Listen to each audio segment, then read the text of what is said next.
नमस्कार दोस्तों। Hello hello. I hope आप सबको मेरी आवाज़ आ रही है।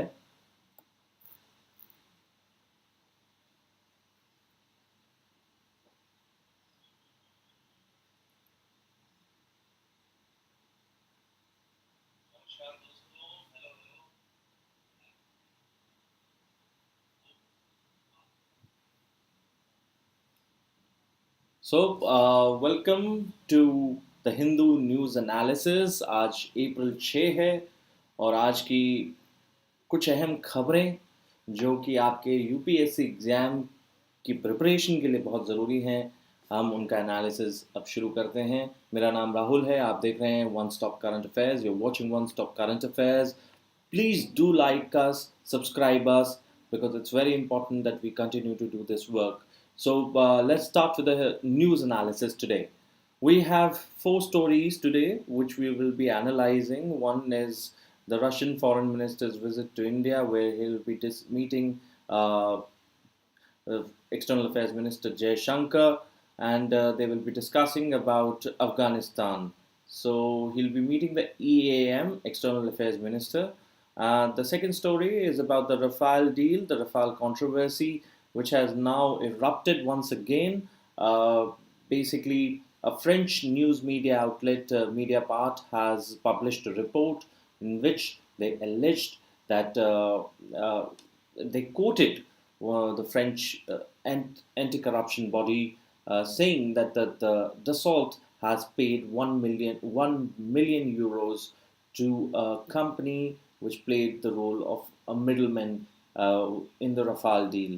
Then this is an editorial piece by Manvinder Das, if I'm not wrong, where he talks about the pre and post pandemic era and the inequalities which it has created in the society. Then another editorial piece, which is how Maoists are still a threat to the security apparatus of India. So we're going to talk about all these four news items. Let's start with the first, Afghanistan. So Sergei Lavrov will be meeting for External Affairs Minister Jay Shankar today. Russian Foreign Minister is on a 2 day visit to India. He's on a 2 day visit to India. He has already arrived. He came yesterday. He came on Monday, and he's here with uh, Moscow representative of Kabul, who will be accompanying him in the meeting with External Affairs Mr. Jay Shankar. So these are the agendas which we have learned so far from the newspaper. This is Mr. Lavrov, along with Moscow's special envoy to Afghanistan, Zamir Kabulov, is expected to brief Indian side. And what are they expected to brief Indian side about? It's basically, if you remember, just a couple of days back on March 18th, I'm so sorry.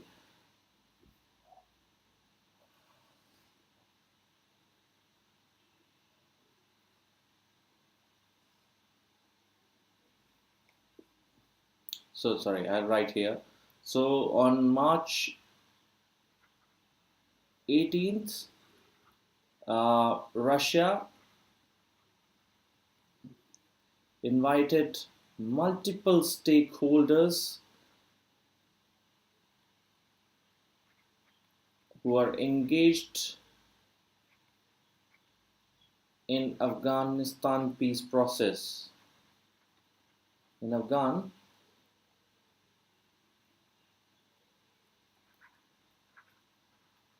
peace process, but they did not invite India in the Moscow talks.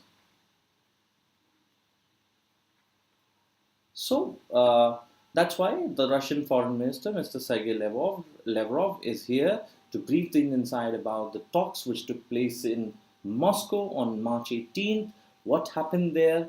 What were the decision points which all the parties came along?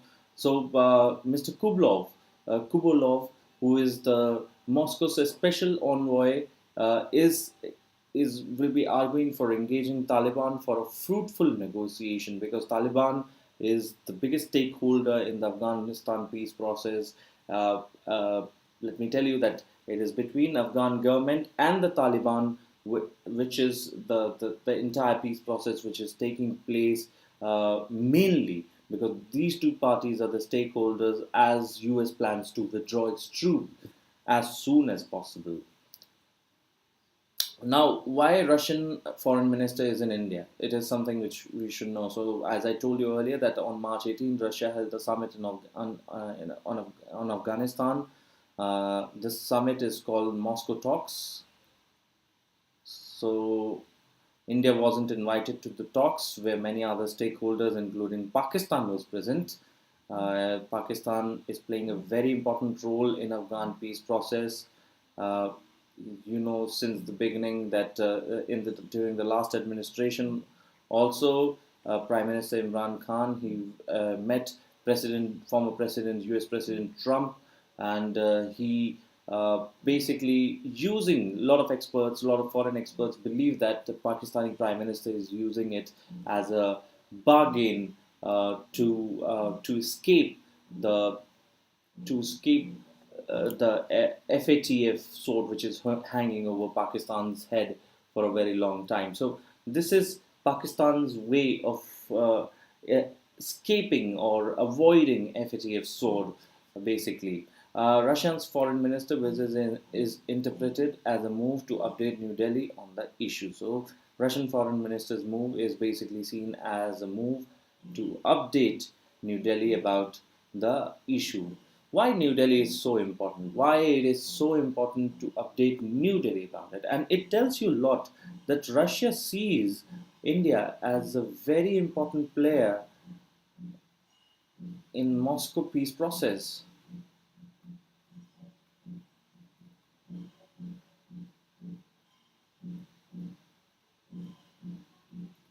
Very important player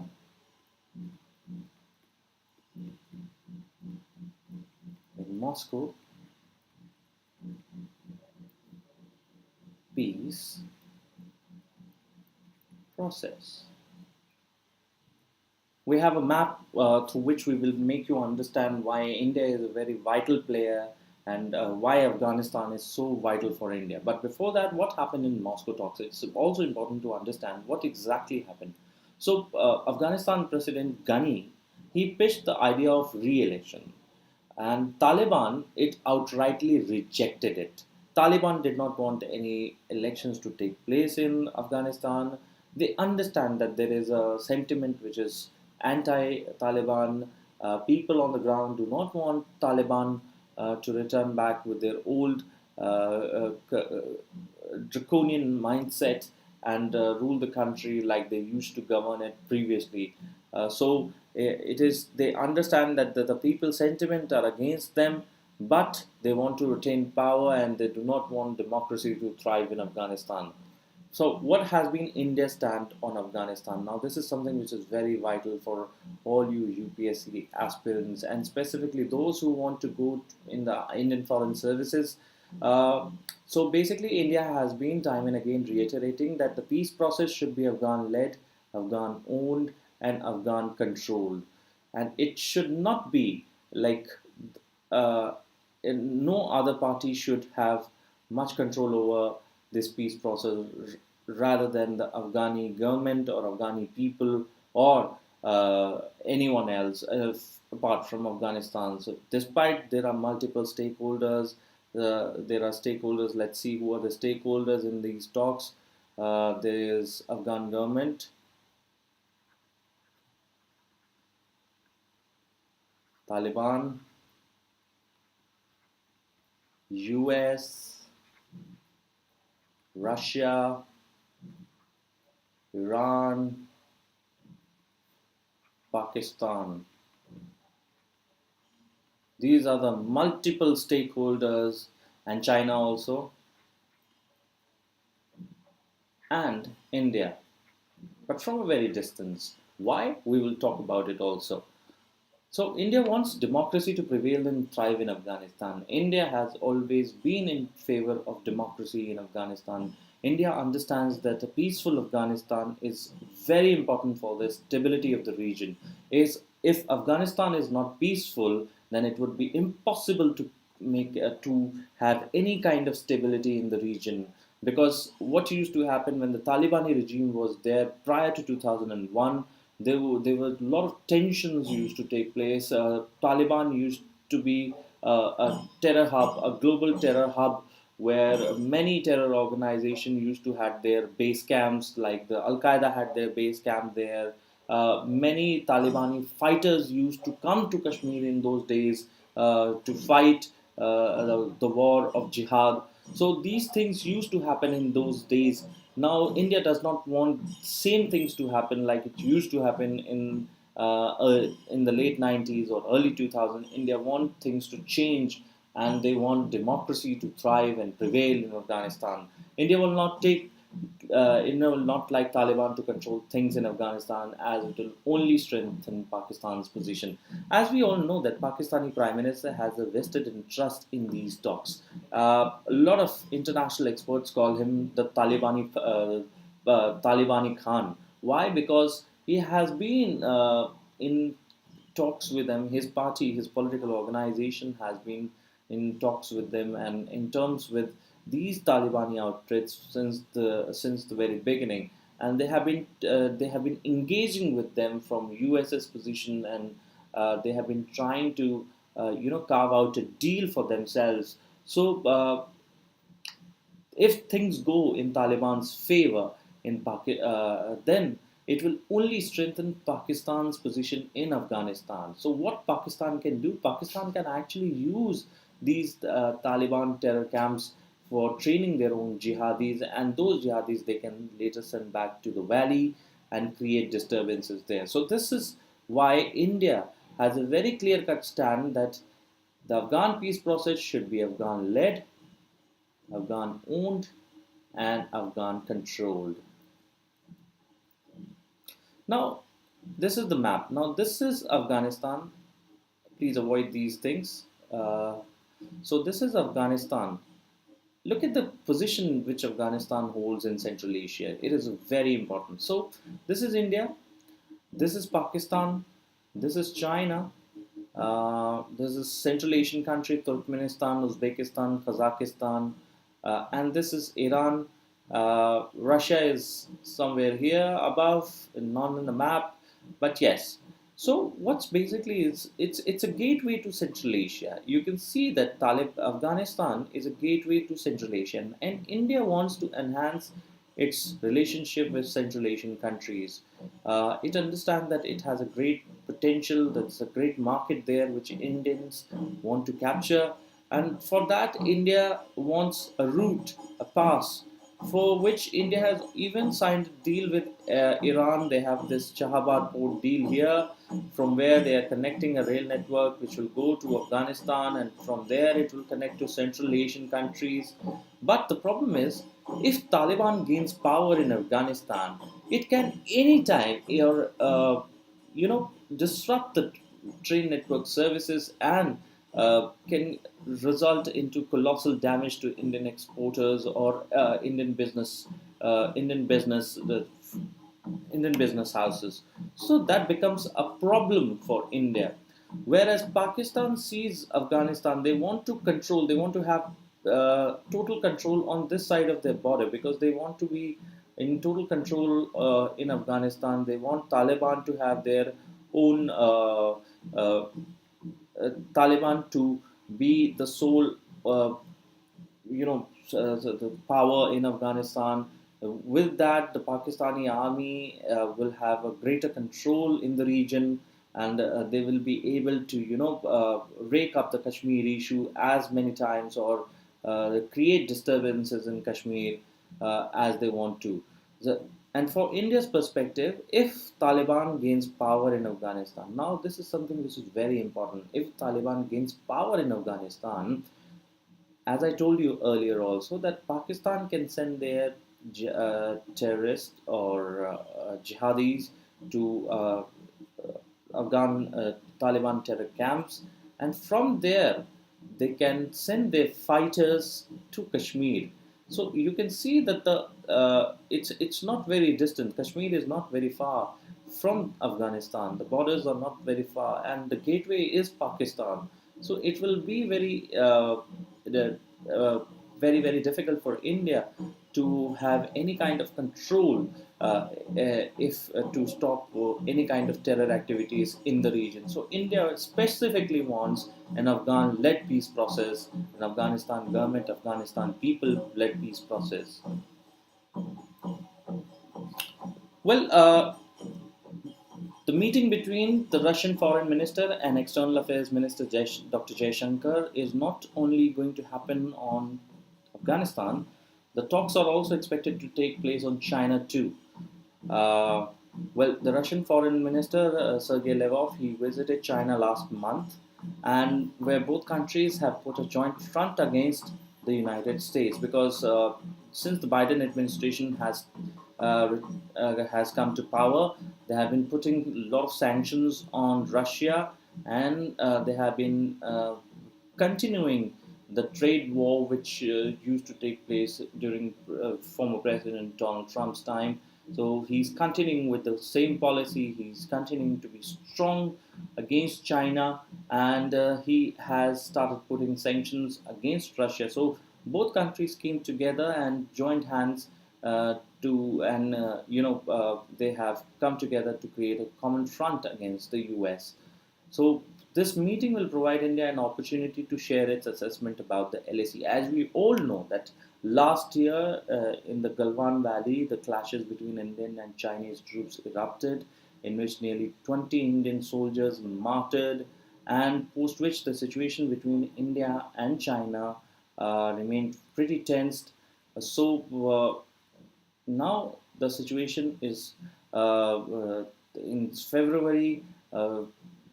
The both parties came to a disengagement in the in the south bank of the Pangong Tso Lake, but still there are a lot of friction points from where India wants China to withdraw its troops, and both parties actually are looking forward to this, but there hasn't been any you know no more basically uh,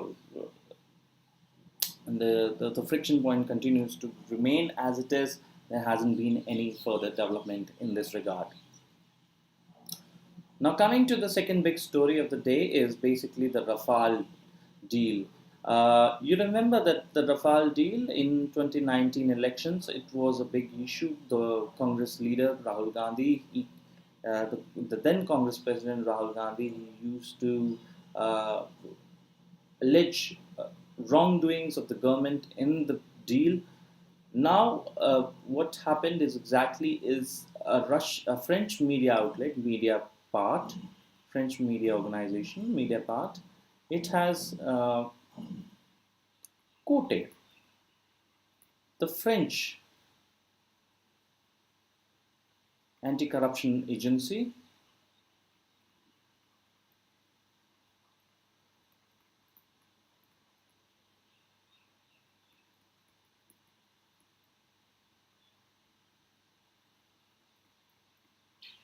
Now, the name of the agency is Agence Francois Anti-Corruption. Now, what they have exactly said. So, basically, the French media claims that the French anti-corruption body Agence Francois Anti-Corruption found that Dassault Aviation had paid 1 million euros to an Indian company. So this is a serious accusation which is uh, coming to light once again. Now, opposition parties in India have demanded probe of the matter.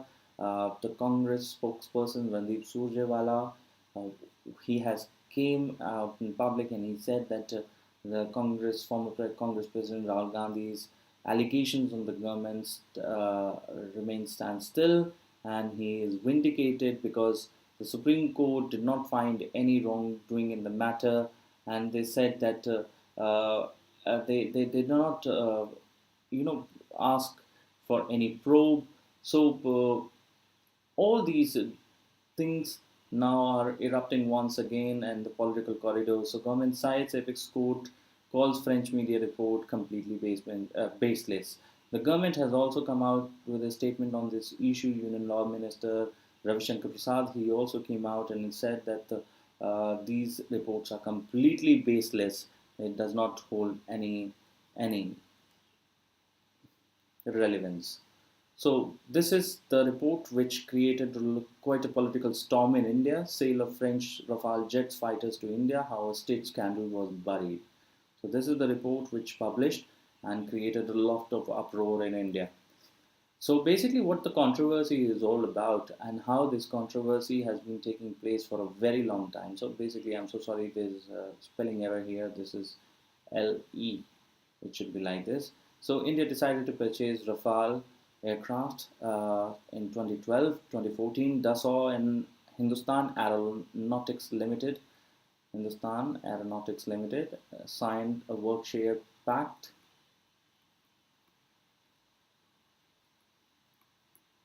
Nautics Limited. Now, 2015, what happened exactly is reports of deal cancellation emerged. There were a lot of reports that emerged that the Rafale deal, which was in talks for years, will now be cancelled. The government of India is not able to reach to any agreement. Eventually, Prime Minister Modi, he intervened and decided to buy 36 ready-to-fly jets because previously the deal was that approximately some 126 jets will be Rafale jets. India will take around 126 jet, in which 108 will be prepared by HAL and 18 will be bought from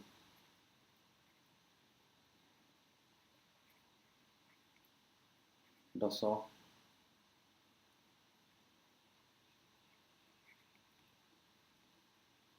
And these 108 jets, which was supposed to be prepared by HL, was with support of the Dassault.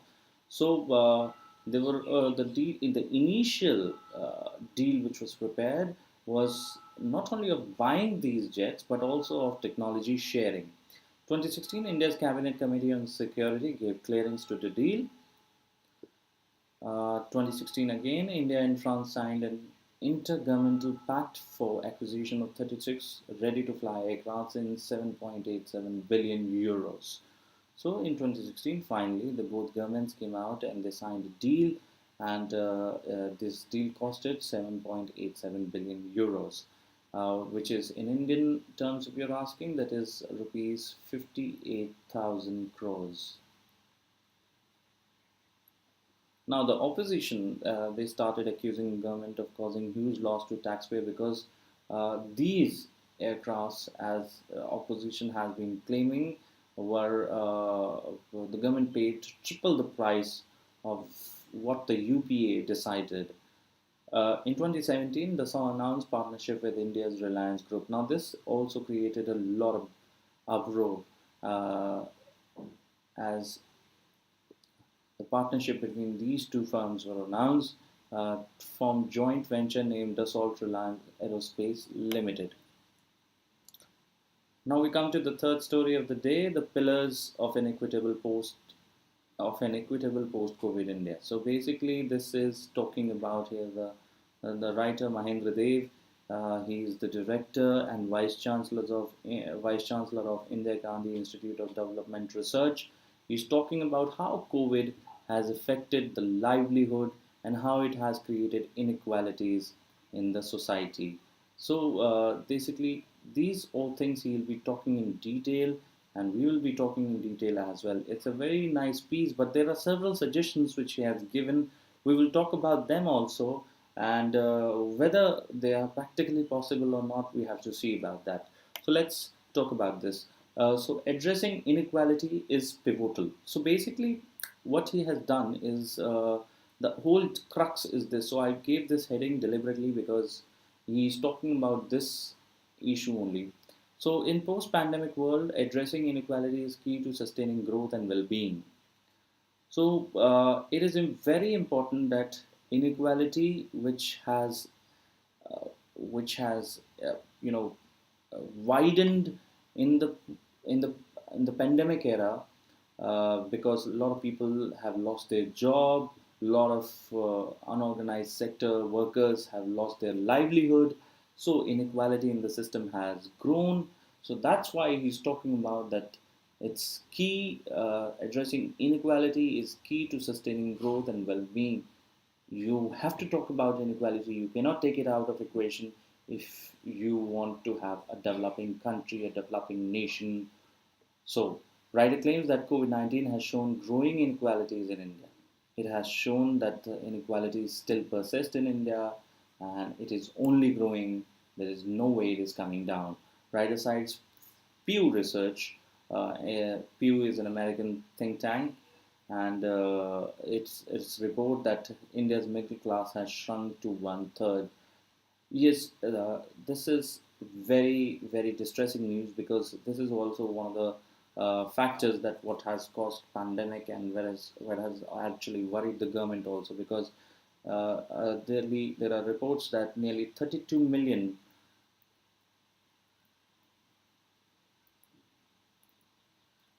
Indian middle class have slipped to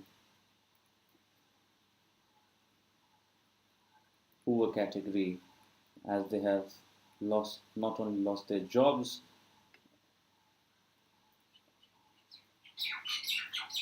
but also their livelihood.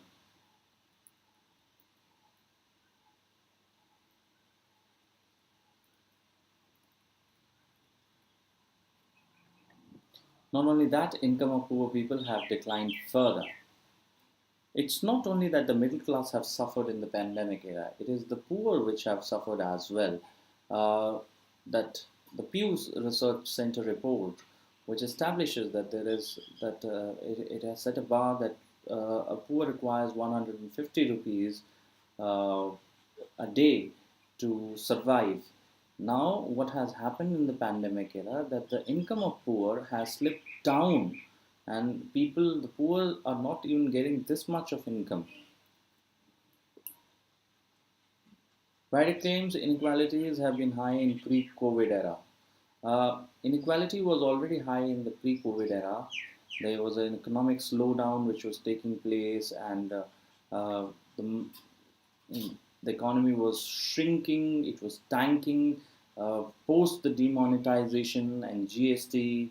So it was a it was already in a very vulnerable situation, but the pandemic actually made it hit the rock bottom. It contracted to minus 24, which was the lowest which India saw.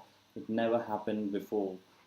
Even the economy in the last quarter, it has gone up, rose to 0.4%. The GDP has reached 0.4%, but it is still far from what it was from attaining. So there is a lot of work needs to be done. He further states that economic shock due to pandemic for two reasons. There were two reasons given by him that why the economic shock was much severe to the country. Economy was already slowing down in pre-COVID era, as I already told you. The numbers, the GDP numbers were coming down. The GDP growth prior to, I remember the last quarter growth before the pandemic hit was 4.5. So it was the lowest. It was on its lowest already, and the pandemic actually made it hit the rock bottom. So this was a very difficult time for India. This is also a very difficult time which is going on right now. So India's informal sector, which is largely vulnerable, was also hit during this time. You know that India's informal sector is basically talking about Rediwala, Theliwala. These people, they have been very vulnerable and they were the worst to be hit. Quarterly net profit of BSE 200 companies reached 1.167 trillion. So when we say there is a phrase which says that rich gets richer and poor gets poorer, this is something which is proving out to be true here because uh, what happened exactly in this pandemic is that the 200 top companies, their net profit has reached 1.67 trillion dollars, but it's the poor which has faced the brunt, which has faced the music of the pandemic. Now, the writer here, Mahendra Dev, he cites the British economist Atkinson's three-pronged approach to reduce inequality. Uh, he has cited these three-pronged approach. Now, what are the three-pronged approach? Creation of quality and productive employment. He talks about creation of quality and productive. What is quality and productive employment? Quality and productive employment uh, means providing employment to an individual which gives that person a sustainable job, a sustainable livelihood, sustainable income, plus lots of other benefits like health and other benefits. Creating equality of opportunity by improving human development. Now, this is something which is very important. Uh, you know that in your mains paper, economics holds a lot of value, and you should be knowing about what human development is.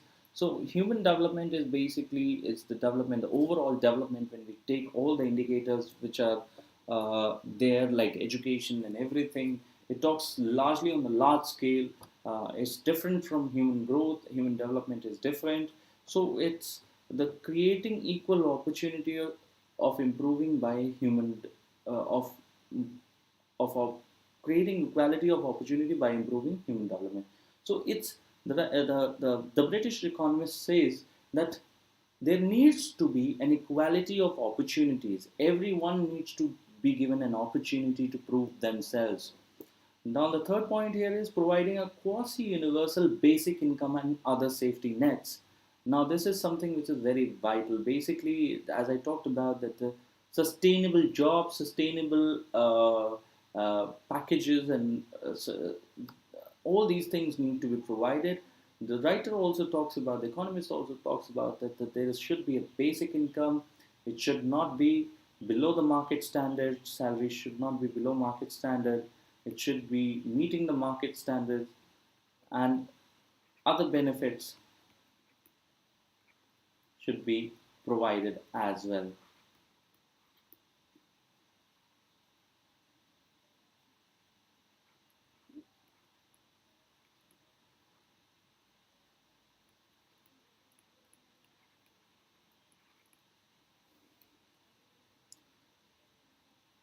Now, the writer also talks about enhancing income of the small and marginal farmers. Now, this is something which is very, very important. He says that the farmers in the country hold a lot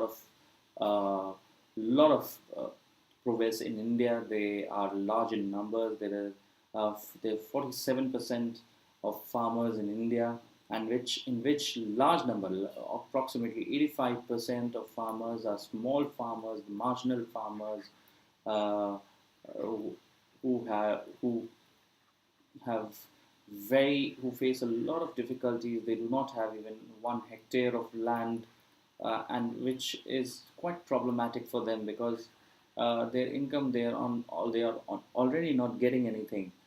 So he even talks about increasing state revenue and taxing the rich. Now, this is something which is very complicated.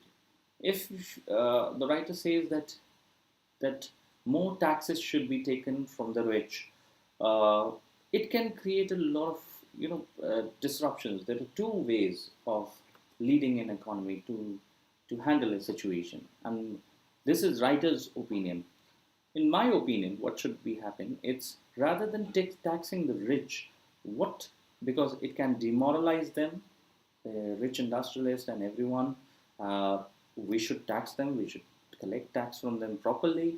But what should happen exactly is that the taxation system should go for everyone, and the poor should be given more benefits. India already the poor have been given many benefits, but it needs to improve. India needs to improve. The government needs to work on their income. They need to give them a proper and sustainable income so that they could also come into this tax bracket. So this way, India could enhance its tax bracket, uh, and that will be really beneficial for the country. Writer even talks about reducing the inequalities between state and center's finances. because a large number, GST is a common tax which comes to the center. So there is a lot of inequality. The writer says that the states should be given more, like they should have more freedom to handle their finances, and they should be given more finances so that they can improve. They could work on health, education, and other infrastructure projects, which which comes under their jurisdiction. And now come to the last story of the day, which is the persistent mindlessness. This is another editorial uh, piece in the Hindu today.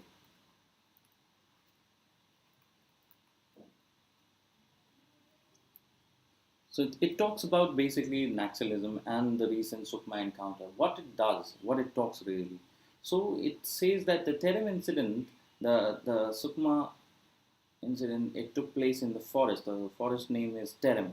So Terem forest incident shows that the weakened Maoists remain a strong military threat. Now we know that the Maoists, they do not hold the similar clout which they used to have in 2000 from 2000 to 2010. The Maoists over the course of this decade, they have been weakened. They do not have the same clout. So, but they are still a strong military threat, and they are still a very strong military threat. Lack of road and telecommunication infrastructure in these areas have been used by Maoists to their advantage. Now we know this, that what happened in the Sukma and gunfight. I did a story yesterday. I did a complete show on just decoding how the Sukma gunfight and the encounter took place, and how 22 soldiers, of central paramilitary forces and other divisions of the paramilitary martyred during this gunfight, how it eventually happened. So basically, it was regarding a road construction. The MHA also claimed that these security forces received an input about the presence of several Maoists in the area, after which they started the combing operations. But the Maoists, because they wanted to damage the newly built road, but it did not work as the security forces wanted. Since 2010 Dantewala encounter, which was the biggest encounter in which 76 CRPF personnel died. Remember, this was the phase which changed everything. 76 CRPF, Central Paramilitary Force personnel have died in this brutal gun battle, brutal encounter between Maoists and the forces. It changed India's perception towards Naxalism. So, since Dantewala encounter in 2010, 175 security personnel have been killed in Maoist-led attacks. So this is not a very good news. This is a very distressing news that since 2010, India has lost 175 brave souls. The Maoists are weaker than a decade ago. As I have told earlier, that the Maoists do not hold the similar clout which they used to had in 2000 from 2010. They have been weaker over the course of a year because of a lot of anti-Maoist operations which have been going on. Their core insurgent force is in South Bastar, remains intact. So basically, this is another district of Chhattisgarh, Bastar, and in its south corner, which is bordering with Dantewada and Sukma. They have their stronghold in that area, because this is a huge piece of forest land where they hide, and it becomes really difficult for the security forces to nab them. And they take shelter in these mountain hilly areas, in these forest areas, and they are, because these Maoists are well aware about these areas, so have a positioning than the security forces. Through these attacks, Maoists want government to behave erratically, which will help them in gaining new recruits. So why these attacks like Sukma are taking place? Why? What happens exactly? So what?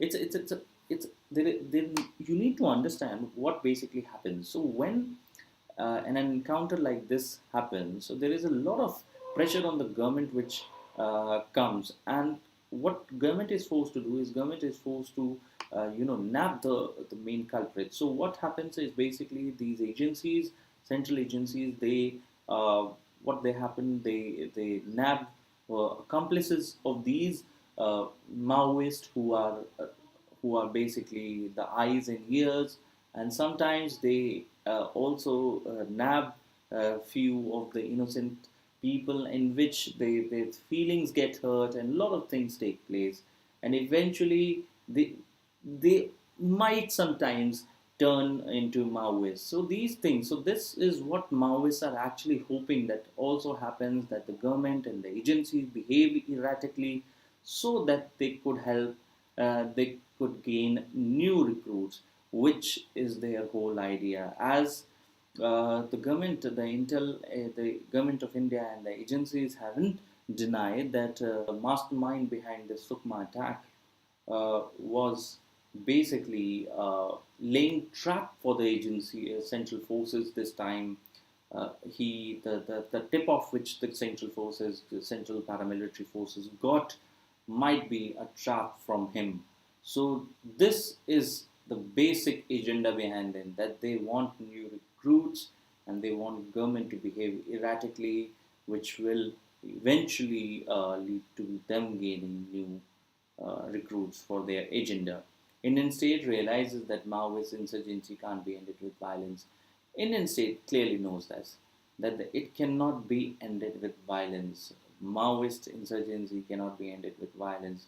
But the editorial piece also mentions that the Chhattisgarh government has not been able to, come in talks, and they haven't been able to have a clear conversation with the Maoist areas, Maoist stronghold areas. They haven't been able to reach. There is a Congress government there, and there's a lot of understanding also, because in 2013, the Congress, the delegation of Congress leaders were killed by these Maoists, and it becomes very difficult for political leaders to travel to these Maoist hit areas. Now we see this map of Chhattisgarh, and specifically the red corridor, how it functions, how it operates. Uh, so we'll see. So as I talked to you about Bastar, so this is south of Bastar. You can see this area. Let me just,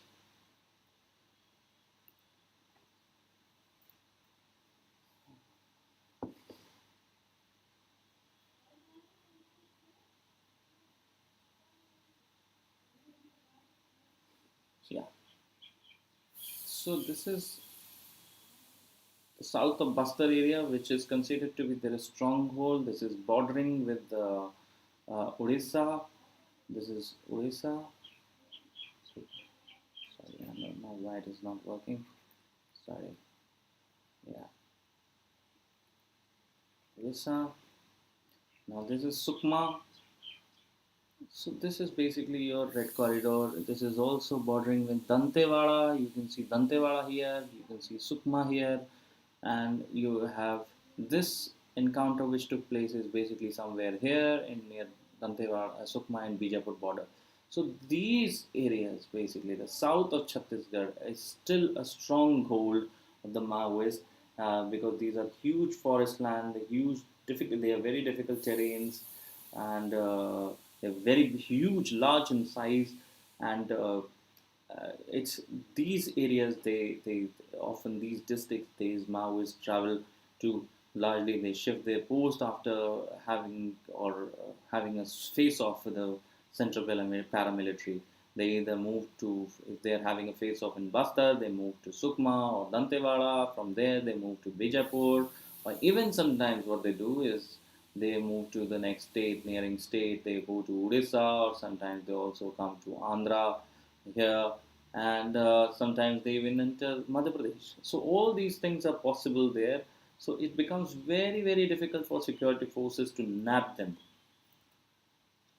Now, what happened exactly in Sukma? As I told you earlier, that the security personnel received input about Maoist team headed by Madhvi Hitma. He's a mastermind, this man. He's a 40-year-old mastermind, a Maoist insurgent. Uh, he's been wanted for a long time. There is a 40 lakh reward over his head. There's nearly 1,700 paramilitary forces, after receiving the input about his presence in the area, they started the combing operation. MHA claims Maoists were trying to disrupt the construction of a road near Silgar and Jagargunda. As I told you earlier, that they received information that these Maoists are trying to disrupt the construction of this road. On April 3rd, gunfight broke out between security forces and Maoists in Bijapur and Sukma border. So Maoists surrounded security personnel from two sides. Basically, it was a hill from where they surrounded them. They used a lot of automatic guns, automatic rifle. LMG was also supposed to be used by them, and the encounter lasted for nearly 3 hours. Encounter lasted for nearly 3 hours.